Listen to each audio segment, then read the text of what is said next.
Now, from your weather authority, meteorologist Cody Bailey. Well, hopefully you had the chance to get out and enjoy some of the nice weather that we've had, not just today, but yesterday, because we do have those changes on the way for the weekend.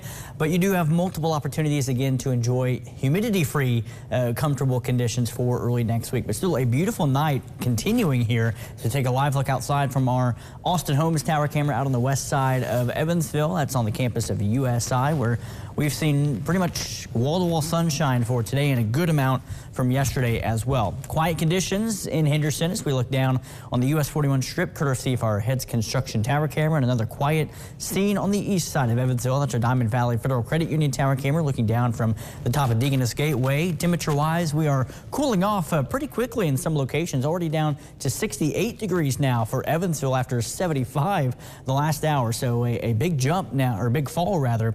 Still holding on to some 70s though, 72 Owensboro and 70 on the nose in Calhoun. And we'll continue this fall through the 60s. I think somewhere between 60 to 65 as the clouds begin to increase here over the next few hours. That's going to hold those drop in temperatures pretty stable and keep us in the low to middle 60s for overnight lows. But we are all quiet right now. Doppler radar is scanning clear, and it should continue to do so for at least the next few hours. I think by daybreak, though, that's where we'll start to see some scattered showers moving on through. The clouds are getting closer and closer to our western counties, and this is the bigger picture here as this complex of storms is weakening, and we're not going to be really dealing with anything in terms of thunderstorm activity. The air it's entering some pretty dry air. Of course, the high pressure has kept those dew points down the last couple of days, so it's going to have to overcome some of those drier air masses here over parts of Illinois and Kentucky as well, and parts of Missouri too. But the more the clouds go through, that's going to help kind of saturate the atmosphere, and then we'll start to see the rain kind of holding together. But again, weakening, we're not really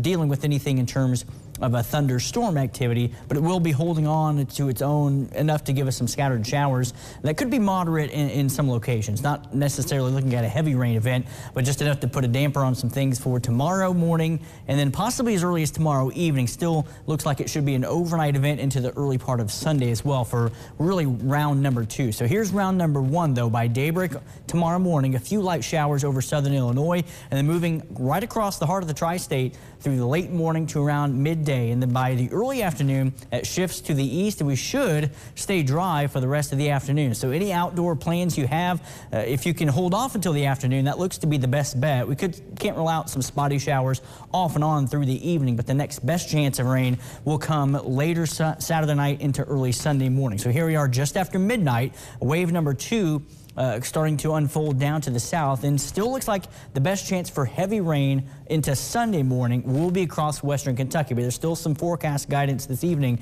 that brings the rain Sunday all the way up to most of our Indiana and Illinois counties too. So still looking like we could deal with some scattered showers and storms on early Sunday. Even if that's the case, I do think it's still going to be out of here by the noon hour or just shortly after. 2 o'clock, Future Tracker has most of us starting to clear out, let alone dry out as well. So once again, Saturday afternoon and evening, Sunday afternoon and evening, looking A-OK for any outdoor plans you may have. And then we're going to be pretty nice and very calm, very pleasant air once again through most of next week until the second half of the week, where we get warmer and a little bit more humid as well. But we'll fall through the 60s this evening, and the rain comes to an end on Sunday afternoon.